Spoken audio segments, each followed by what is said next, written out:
Bismillahirrahmanirrahim. Assalamualaikum warahmatullahi wabarakatuh. Hamdan wa syukranillah. Wassalatu wassalamu ala rasulillah. Asyhadu an la ilaha illallah wa asyhadu anna muhammadar rasulullah. Rabbi sholli sadri wa yassir li amri wa uqdatam min lisani yafqahu qawli. Amma ba'd. Yang pertama, mari kita panjatkan bersyukur kepada Allah Subhanahu wa taala, Tuhan semesta alam, yang telah memberikan kita ribuan kenikmatan hingga pada saat ini kita masih bisa merasakan indahnya Islam dan nikmatnya iman. Yang kedua, salawat serta salam semoga selalu tercurahkan ke baginda Nabi Muhammad SAW. Beliaulah sang panglima perang sejati yang telah menegakkan panji-panji keislaman, yang telah membawa kita dari zaman kebodohan menuju zaman yang penuh dengan ilmu pengetahuan. Sebelum perkenalkan, nama saya Muhammad Syamsul Ma'arif, mahasiswa Sekolah Tinggi Agama Islam Kupang, Prodi Manajemen Pendidikan Islam. Pada kesempatan kali ini, saya akan mempresentasikan materi yang berjudul Program Kerja Kepengawasan. Kegiatan pengawasan sekolah pasti harus diawali dengan penyusunan program kerja. Dengan adanya program kerja, maka kegiatan kepengawasan yang kita lakukan dapat terarah dan memiliki sasaran serta target yang lebih jelas, sehingga memudahkan kita dalam melakukan sebuah kepengawasan. Segala aktivitas pengawasan termasuk ruang lingkup, kemudian output yang diharapkan serta jadwal pengawasan dituangkan dalam program yang kita susun. Hal ini sekaligus menjadi dasar acuan dan pertanggungjawaban pengawas dalam bekerja. Baik, di sini ada 4 pokok pembahasan yang akan kita bahas. Yang pertama mengenai ruang lingkup program pengawasan. Yang kedua adalah prinsip penyusunan program kerja kepengawasan. Yang ketiga adalah prosedur penyusunan program kerja kepengawasan. Dan yang terakhir adalah format program kerja.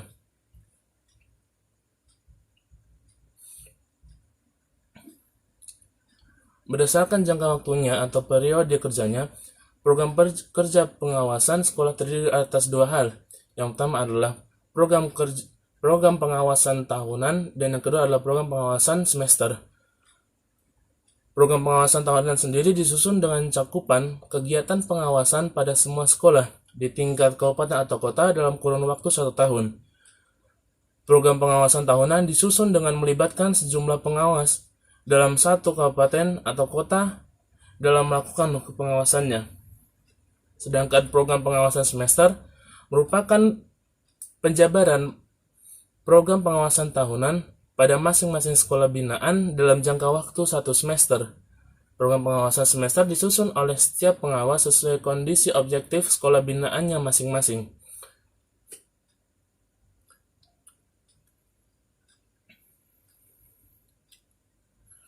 Program pengawasan sekolah mengandung hal-hal pokok sebagai berikut. Yang pertama adalah latar belakang, yang kedua adalah tujuan pengawasan yang ingin dicapai, yang ketiga adalah data atau informasi yang diperlukan, yang keempat adalah deskripsi kegiatan pengawasan yang akan dilakukan, dan terakhir adalah tahapan atau rangkaian kegiatan yang menunjukkan bagaimana masalah dipecahkan dan bagaimana pekerjaan diselesaikan. Kemudian di sini ruang lingkup kegiatan dalam program pengawasan sendiri ada 3. Yang pertama adalah penilaian kerja. Yang pertama, penilaian kerja terhadap kepala sekolah. Yang kedua terhadap guru. Dan yang ketiga adalah terhadap tenaga kependidikan lainnya, seperti halnya tenaga administrasi, laboran, dan juga pustakawan. Yang kedua adalah pembinaan yang dilakukan oleh pengawas terhadap 1. Organisasi sekolah, yaitu dalam menyiapkan akreditasi. Jadi yang dinilai adalah bagaimana usaha sebuah organisasi sekolah ini menyiapkan akreditasinya, sehingga nantinya proses akreditasi yang dilakukan bisa berjalan dengan lancar, nilai yang dihasilkan bisa baik, sehingga itu akan mengangkat nama sekolah di khalayak umum. Yang kedua adalah pembinaan terhadap kepala sekolah dan guru, yaitu kepala sekolah dalam hal pengelolaan dan administrasi sekolah, sedangkan guru dalam hal perencanaan, pelaksanaan, dan juga penilaian proses belajar mengajar yang dilakukannya yang hendaknya sesuai dengan kurikulum yang berlaku pada saat ini. Yang ketiga adalah pembinaan terhadap tenaga kependidikan lainnya, seperti halnya tadi tenaga administrasi, laboran, dan pustakawan, dalam melakukan tugas pokoknya masing-masing. Yang keempat adalah pembinaan terhadap penerapan berbagai inovasi pendidikan atau pembelajaran. Yang terakhir adalah pembinaan terhadap pengawas pada jenjang di bawahnya, yang menunjukkan bagaimana masalah dipecahkan, yang menunjukkan dalam bentuk bimbingan untuk melaksanakan tugas pokok kepengawasan. Yang ketiga adalah ruang lingkupnya, yaitu pemantauan yang dilakukan terhadap satu, pengelolaan dan administrasi sekolah. Yang kedua, yaitu pelaksanaan 8 standar nasional pendidikan yang terdiri dari yang pertama standar kompetensi kelulusan, yang kedua adalah standar isi, yang ketiga adalah standar proses, yang keempat adalah standar penilaian, yang kelima adalah standar pendidik dan tenaga kependidikan, yang keenam adalah standar pengelolaan, yang ketujuh adalah standar pembiayaan pendidikan, dan terakhir adalah standar sarana dan prasarana. Program pengawasan sendiri disusun dengan maksud memberikan penjelasan atas pertanyaan sebagai berikut, atau kita kenal sebagai 4W 1H. Berbeda di bahasa Indonesia yang kita kenal dengan 5W 1H, jika di sini kita kenal dengan istilah 4W 1H. Yang pertama adalah why, yaitu mengapa kegiatan pengawasan dilakukan, yaitu menjelaskan mengenai apa alasannya sehingga yang melatar belakangi pengawasan ini dilakukan. Yang kedua adalah what, yaitu apa tujuan dan sasaran dari pengawasan yang ingin dicapai. Kemudian yang ketiga adalah siapa yang terlibat dalam pengawasan. Dalam hal ini yaitu adalah seorang pengawas dan juga adalah orang yang diawasi atau sasaran pengawasan. Yang keempat adalah how, bagaimana pengawasan dilakukan, yaitu adalah menjelaskan mengenai rangkaian sebuah pengawasan dilakukan.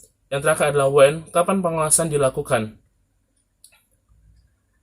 Dengan memperhatikan langkah pokok perencanaan, Stoner pada tahun 1992 menjelaskan bahwa terdapat 4 tahapan kegiatan yang harus dilakukan dalam penyusunan program pengawasan sekolah, meliputi 1, yaitu menetapkan tujuan atau serangkaian tujuan, yaitu tujuan dari pengawasan sekolah itu dilakukan. Yang kedua adalah menetapkan situasi pada saat ini. Yang ketiga adalah mengidentifikasi pendukung dan penghambat tujuan. Sehingga yang terakhir, mengembangkan seperangkat tindakan atau untuk mencapai tujuan.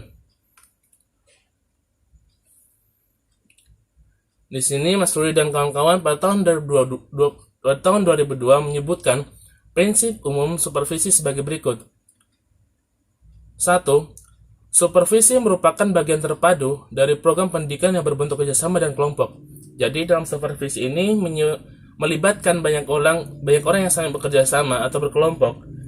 Setidaknya melibatkan antara pengawas atau supervisor dan juga orang yang dijadikan sasaran supervisi atau disupervisi. Yang kedua adalah seluruh tenaga pendidik dan tenaga kependidikan di sekolah membutuhkan serta terkait dengan supervisi. Oleh karena itu, supervisi hendaknya memberi keuntungan bagi seluruh tenaga pendidik dan tenaga kependidikan dalam pengembangan proses pembelajaran serta pelaksanaan administrasi sekolah yang mendukung.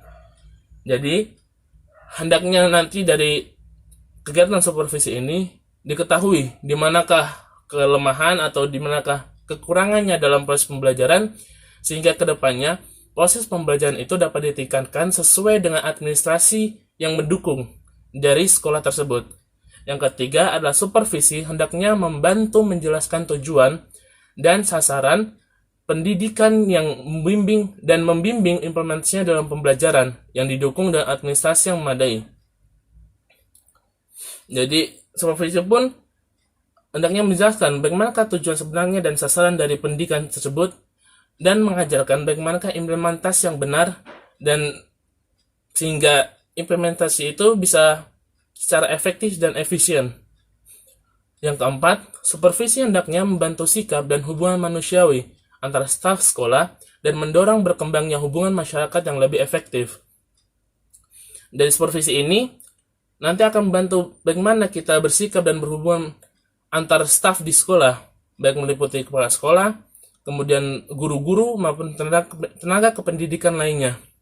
Sehingga bisa bersaing bekerja sama, bisa mempunyai hubungan baik sehingga sebuah tujuan pendidikan atau sasaran dari sekolah tersebut dapat tercapai dan mendorong berkembangnya hubungan masyarakat yang lebih baik. Selanjutnya, supervisi hendaknya membantu pula dalam menyelenggarakan kegiatan ekstrakurikuler.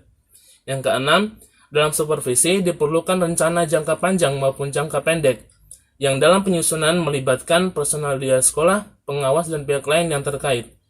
Jadi dalam supervisi pun akan dilakukan bagaimanakah rencana jangka panjang maupun rencana jangka pendek yang akan dicapai.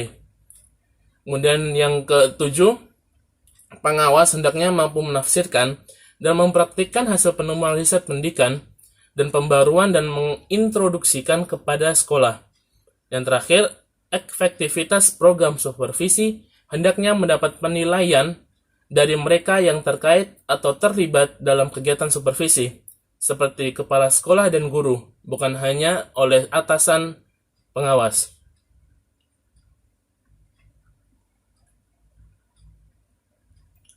Di sini dalam menyusun program pengawasan, seorang pengawas dapat memulai dengan melakukan aksi SWOT, yaitu yang terdiri strength adalah kekuatan, kemudian weakness adalah peluang, opportunity adalah kelemahan, dan terakhir ada threat adalah ancaman.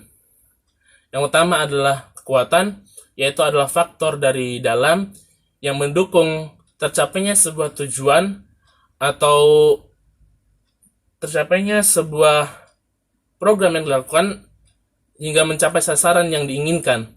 Yang kedua adalah peluang, yaitu faktor dari luar sehingga mendukung tercapainya sebuah program yang kita lakukan. Yang ketiga adalah opportunity atau ancaman, yaitu adalah faktor dari dalam yang menyebabkan tidak tercapainya sebuah program atau sebuah sasaran karena adanya hambatan-hambatan. Dan terakhir ada threat atau ancaman, yaitu adalah faktor dari luar yang menyebabkan terhambatnya tercapainya sebuah sasaran yang kita inginkan. Hasil analisis sendiri nanti digunakan sebagai dasar dalam menentukan prioritas kegiatan yang perlu segera ditingkatkan mutunya. Di sini ada 4 isi pokok kegiatan yang akan dituangkan dalam program kerja pengawasan tahunan.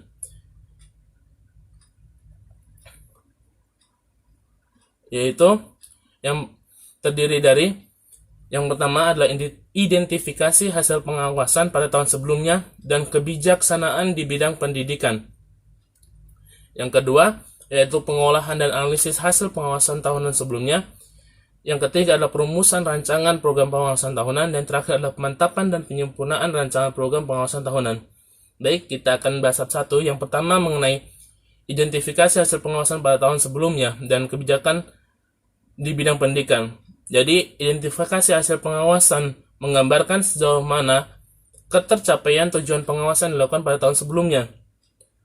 Sebagai acuan penyusunan program pengawasan, dikemukakan pula berbagai kebijakan di bidang pendidikan, sehingga memudahkan kita bagaimanakah kita mencocokkan antara program pengawasan tahunan sebelumnya dengan kebijakan pendidikan, apakah ada perubahan ataukah ada penambahan.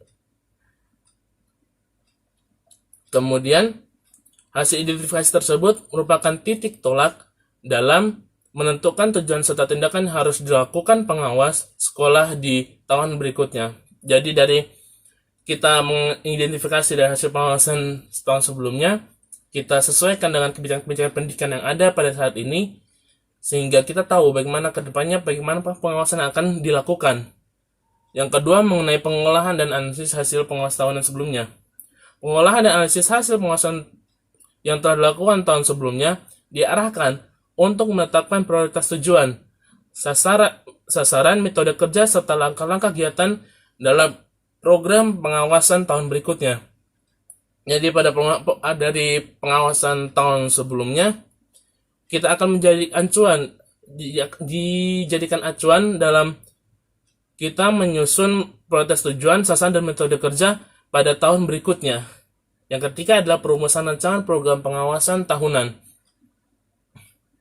Jadi perumusan rancangan program pengawasan tahunan merupakan tugas pokok pengawas madya, dilandasi oleh informasi yang diperoleh atas dasar identifikasi serta analisis hasil pengawasan pada tahun sebelumnya.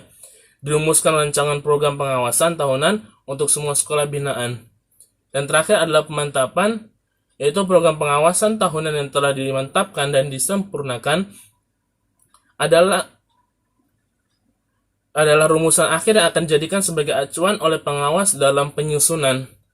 Jadi setelah program itu dimantapkan, kemudian menjadi rumusan akhir yang akan dijadikan sebagai acuan oleh pengawas dalam penyusunan sebuah kepengawasan. Baik, di sini ada contoh format program kerja, yaitu di sini bisa kita lihat, yaitu nama A, yaitu ada dari nomornya terdiri dari dua hal, yaitu A dan B. A sendiri yaitu supervisi manajerial, contohnya adalah pembinaan standar pengolahan, penyusunan rencana pengembangan sekolah, dan seterusnya. Ya, nantinya akan dijelaskan juga bagaimana sasaran atau tujuan supervisinya, kemudian kegiatan yang dilakukan dalam mencapai supervisi manajerial itu, kemudian hasil yang akan diperoleh, kemudian metode atau teknik supervisi yang dilakukan dalam menyusun sebuah supervisi manajerial itu, dan metode yang dilakukan dalam menghasilkan informasi, indikator keberhasilan, dan juga jadwal. Kemudian yang ke B ada supervisi akademik, contohnya di sini adalah pembinaan standar proses, penyusunan dan pengembangan silabus RPP, kemudian KKM, dan seterusnya.